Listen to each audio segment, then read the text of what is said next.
Stay right there. Keep your head. Anything happens, get low.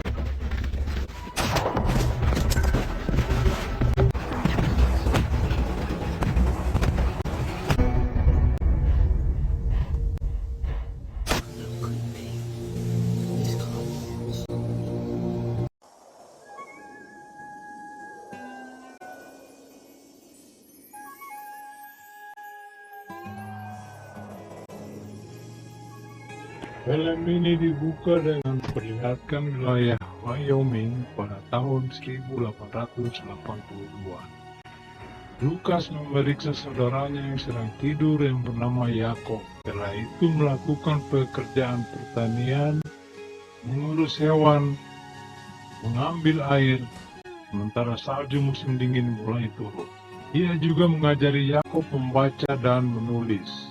Kedua bersaudara itu adalah yatim piatu yang berusaha bertahan hidup di masa dan wilayah yang kerasnya tak kenal ampun. Lukas memeriksa dapur dan menyadari bahwa mereka berdua kehabisan makanan. Satu hari, saat bekerja di pertanian, Yakob melihat seekor serigala.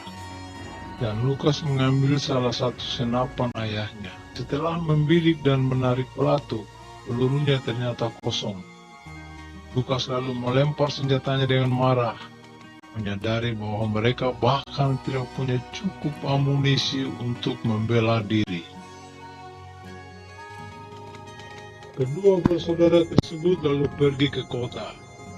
Mereka pergi ke pasar daging untuk menjual ternak, tetapi mendapat tawaran yang rendah. Lukas menawarkan salah satu kuda dan mendapat tawaran $30 untuk semuanya.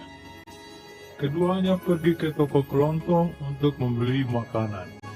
Pemilik toko menyebutkan bahwa seseorang tertarik untuk membeli sebidang tanah mereka. Tetapi Lukas dengan tegas menolaknya. Saat hendak pergi, dia melihat Yakob diganggu oleh beberapa anak laki-laki yang mencuri permennya. Lukas menghajar salah satu dari anak laki-laki itu dan membuatnya berdarah. Ayah dari pengganggu itu marah besar, tetapi pemilik toko menyuruh Lukas untuk segera memanggil saudaranya dan pulang. They took my pepper and steak.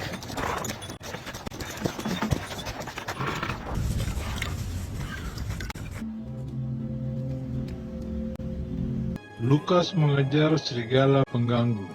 Dia meraih salah satu senapan dan mengejarnya. Saat menaiki bukit, dia menembak ke arah serigala itu tetapi meleset dan malah membunuh tetangganya secara tidak sengaja.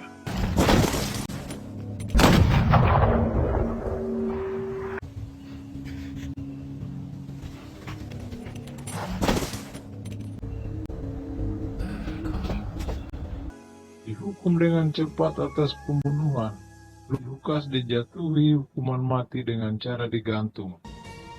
Meskipun usianya masih muda dan keadaannya sangat memprihatinkan.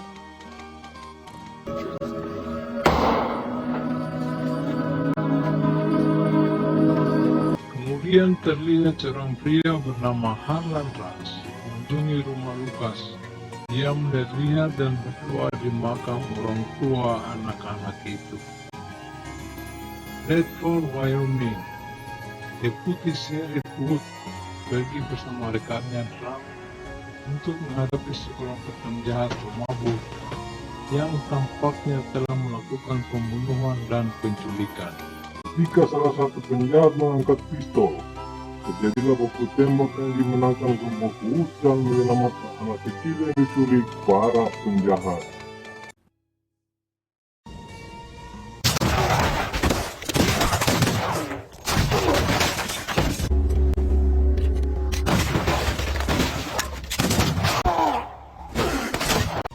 Yakob yang tidak bisa tidur sendiri di rumah tanpa kakaknya akhirnya dibawa ke penjara tempat Lukas ditahan. Bill si penjaga toko membawa Lukas ke tempat yang aman. Saat berjalan di kota, ia melihat tiang gantungan yang mereka bangun untuk membunuh Lukas. Saat malam tiba, Ras masuk ke kantor sheriff dengan maksud membebaskan Lukas dari penjara. Mengira pria itu ingin mencelakainya, Lukas memanggil Sheriff, tapi Ras malah memukulnya dan mencuri senapan.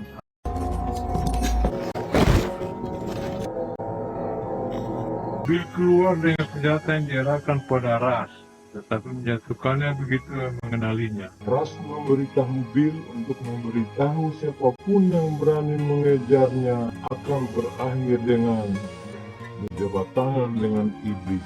Harlan, by God, Russ. You tell any son of a bitch who comes after me that he will shake hands with the devil himself.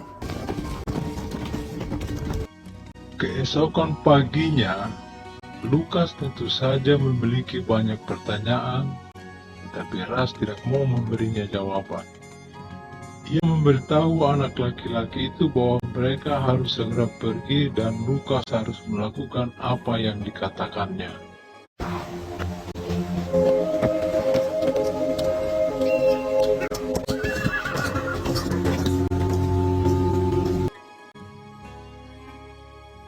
Sheriff kemudian membentuk sebuah regu untuk melacak Ras dan Lukas, yang mereka anggap sama-sama harus bertanggung jawab atas peristiwa yang telah terjadi.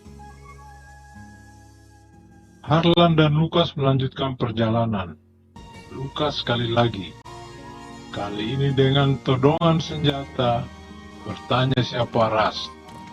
Ras mengungkapkan bahwa ia adalah kakeknya, ayah dari ibunya. Lukas tidak mempercayainya, tetapi Ras mengatakan bahwa senapan yang dipegangnya adalah milik kakek buyutnya. Ia kemudian merampasnya dari Lukas, sambil mengatakan bahwa jika ia ingin membunuh seseorang, sebaiknya ia mengisi peluru terlebih dahulu.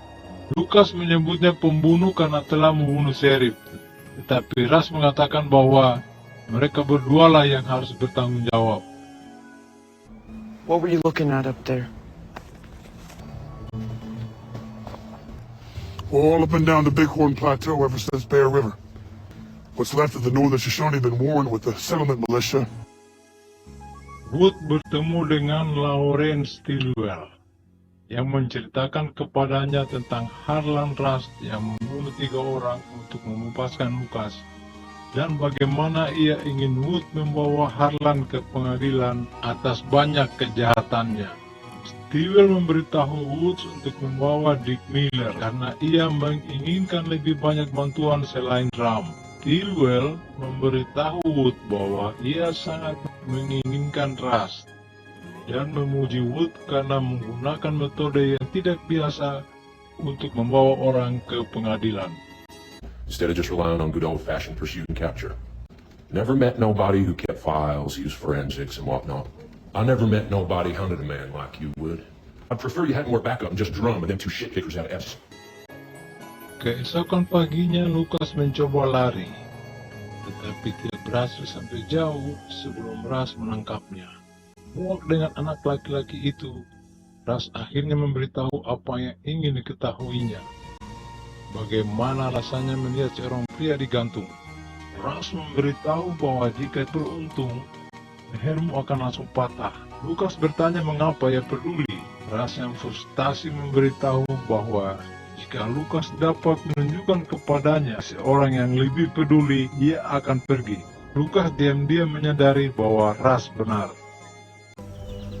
My mother not once. I expect.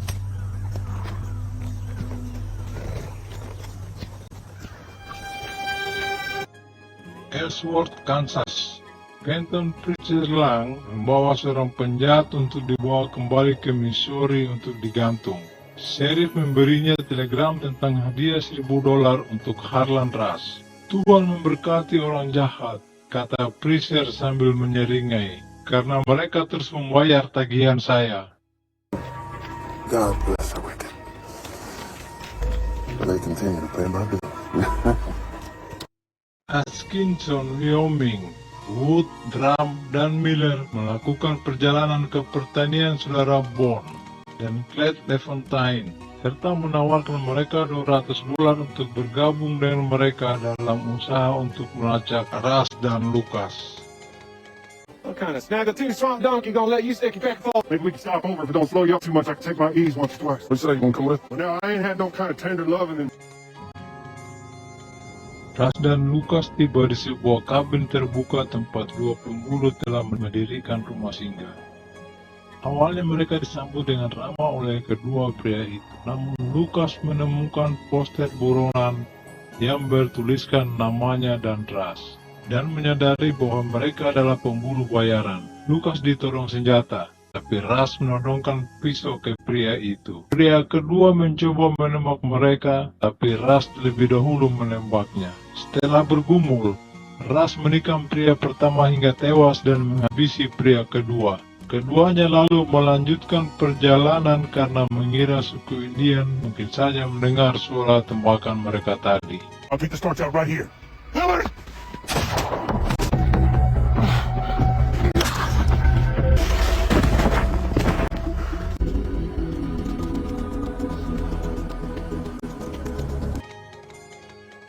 Mereka lalu pergi ke Lawson County, Colorado, yang memiliki kota perkemahan kecil. Lukas mencoba mengirim surat, tetapi Ras melihatnya dan menegur anak laki-laki itu karena ceroboh dan bisa membuat jejak bagi orang untuk menemukan mereka. Lukas marah atas perlakuan Ras kepadanya, tapi Ras mengatakan kepadanya bahwa dia ada di sana untuk menjaga Lukas tetap hidup. Saat Ras pergi membeli makanan, Lukas mendengar harmonika dan mengikuti kerumunan ke tiang gantungan kecil tempat seorang terpidana memberikan pernyataan terakhirnya. Lukas menyaksikannya digantung dan melihat apa yang diperingatkan Ras kepadanya. Pria itu tidak mati dengan cepat dan berjuang menghadapi ajalnya. Lukas yang ketakutan tersandung dan bertemu dengan Ras yang membeli seekor anjing. Tuck them horses away, if anything happens, you ride out of here and you run fast. It's not my job to take care of you, it's to keep you alive. Hey, Wood dan kelompoknya menemukan mayat dua pemburu bayaran yang tadi dibunuh oleh Ras. Got them jagged little teeth on the spine. Tengah api unggun, Lukas bercerita tentang bagaimana di usia 10 tahun dia harus merawat ibunya yang sakit. Yakob masih terlalu muda untuk mengingat ibunya. Ia bertanya mengapa Ras begitu penuh kebencian. Ras mengatakan kepadanya bahwa ia berasal dari Chicago, menjalani hidup yang jujur hingga bank mengambil tanahnya. Ia merampok beberapa bank setelah itu dan tidak pernah menyesalinya. Ia melakukan banyak pekerjaan sambilan dan hidup menyendiri. Ras mendengar tentang putrinya yang sakit, tetapi tidak punya waktu untuk berdamai. Beberapa hal dalam hidup ini tidak dapat Anda kembalikan, saya rasa, kata Ras. Fraser terus melacak keduanya. Balik ke Lawson County, berita tentang hadiah itu semakin menyebar. Lukas melihat senapan kakek wujudnya dan memberitahu Ras berapa banyak nyawa yang telah direnggut. Jika ditanya oleh Ras apa maksudnya, Lukas selalu mengatakan bahwa ayahnya bunuh diri setahun setelah ibunya meninggal. Ras dan Lukas tiba di Rio Arion, wilayah New Mexico. Lukas yang sakit tiba-tiba pingsan dan Ras mencoba menemukan tempat yang aman. Lukas menahan sakit sambil memanggil ibunya. Lukas bahkan bermimpi tentang ibunya.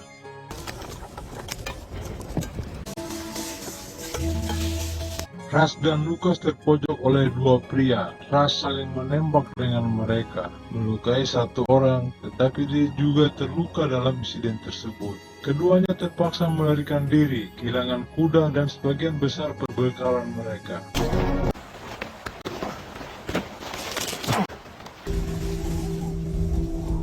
Malam itu Ras memberitahu Lukas bahwa ia telah menikah dan memiliki seorang putra selain putrinya, ibu Lukas. Menggarap lahan yang merenggut nyawa putranya dan istrinya bunuh diri tak lama setelah bank mengambil alih tanah mereka. Lukas bertanya kepada Ras berapa banyak orang yang telah ia bunuh. Saya tidak ingat, kata Ras. Fraser menemukan informasi tapi keduanya tidak mau memberikannya. Ketika salah seorang mengarahkan pistol kepadanya, Freezer langsung membunuhnya tanpa ragu. Pria lainnya kemudian memberitahu Freezer tentang Rush dan dia memiliki waktu setengah hari untuk mengejarnya. Tuhan memberkati, kata Freezer sambil pergi. God bless. Saat Rush yang lemah beristirahat, Lucas mencoba berburu kelinci tetapi dihadang oleh suku Indian Kiowa. Lucas yang ketakutan menawarkan untuk menukar senapan itu dengan seekor kuda. Anehnya, mereka menerima tawaran itu sambil menyebut Lucas sebagai anak aneh. Rush dan Lucas menggunakan kuda itu untuk pergi ke Mosquero, wilayah New Mexico. Saat Rush duduk di sebuah bar, Lucas pergi mencari dokter, tapi ia mengenali kuda-kuda di situ. Para pelanggan, termasuk salah satunya Blackburn, tampaknya telah membunuh suku Indian Kiowa yang membuat kesepakatan dengan Lucas beberapa jam sebelumnya. Tiba-tiba Wood muncul akan menangkap Rush setelah sebelumnya berhasil menangkap Lucas. Saat kebuntuan terjadi akibat pertentangan yang terjadi antara sesama pemburu dan Rush, Freezer muncul dan menembak Cletus dari belakang. Di bar aksi tembak menembak terjadi. Penembakan itu menyebabkan kematian Blackburn dan pemburu bayaran lainnya, melukai Drum dan Rush. Wood mengirim Miller untuk mengejar Rush, tetapi Freezer menembaknya dari kuda dan melukainya. Freezer mengejar Rush dan Lucas yang setelah berhasil menjatuhkan mereka, Freezer menembak Rush sebelum mengangkat Lucas. Wood yang mengejar memerintahkan Freezer untuk melepaskan bocah itu. Tetapi Freezer yang kehilangan kewarasannya saat mengejar keduanya, menolak untuk melakukannya dan mengancam akan membunuh bocah itu. Freezer memberitahu Wood bahwa bocah itu telah berdosa dan harus membayar perbuatannya tersebut. Freezer kemudian menembak Wood di bahu. Wood tersandung dan Rush menembak Freezer dari belakang. Seorang pendeta yang terluka dan berdarah merangkak meraih salibnya dan berbalik saat Rush menembak kepalanya.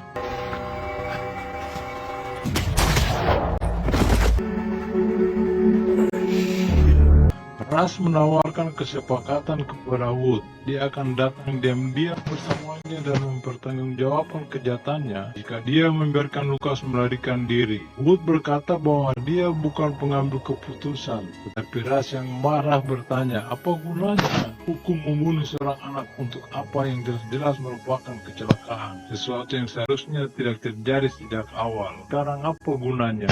Rush bertanya kepada Wood apakah dia memiliki seorang putra. Wood tersentak dan membuatnya mengerti. Rush memberitahu Wood untuk memberi Lucas kesempatan kedua atau Wood akan menjadi orang pertama yang akan disesali Rush karena telah dibunuh. And all the bad that come from what he done ends here. He'll be the first man I truly regret killing. Rush memberitahu Lucas bahwa dia harus pergi menemui seorang pria bernama Anselmo yang akan membawanya ke Meksiko dan akan bertemu dengan Avery, perempuannya yang telah mengatur segalanya. Rush memberitahu Lucas untuk tidak menangis untuknya. Seorang pria memilih siapa dirinya, kata Rush kepadanya. Jangan pernah lupakan itu. Don't you ever forget that.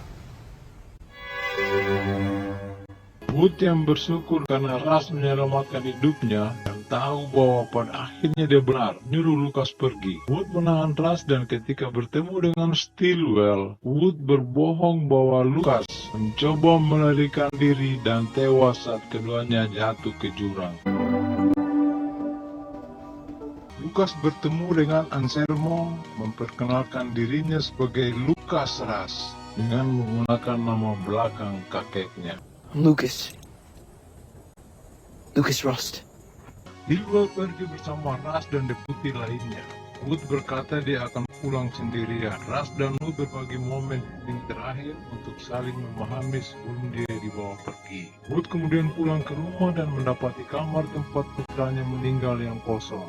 Ternyata istrinya pun telah meninggalkannya dengan kesedihan karena tidak mampu lagi menghadapi sifatnya yang acuh tak acuh dan terkadang dingin.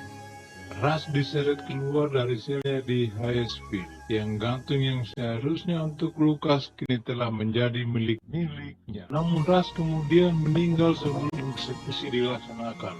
Bill memberitahu deputi lainnya untuk membunuhnya 2 kali dan menggantung Ras yang sudah mati. Lukas bertemu dengan Evelyn yang ternyata mendalangi pelariannya bersama Ras, meskipun keduanya menyadari bahwa hal itu akan menyebabkan kematian Ras. Lukas bertemu kembali dengan saudaranya Yakob yang berlari untuk memeluknya. Film berakhir dengan dedikasi kepada Halina Hodgkin, sinematografer yang terbunuh selama proses produksi berlangsung.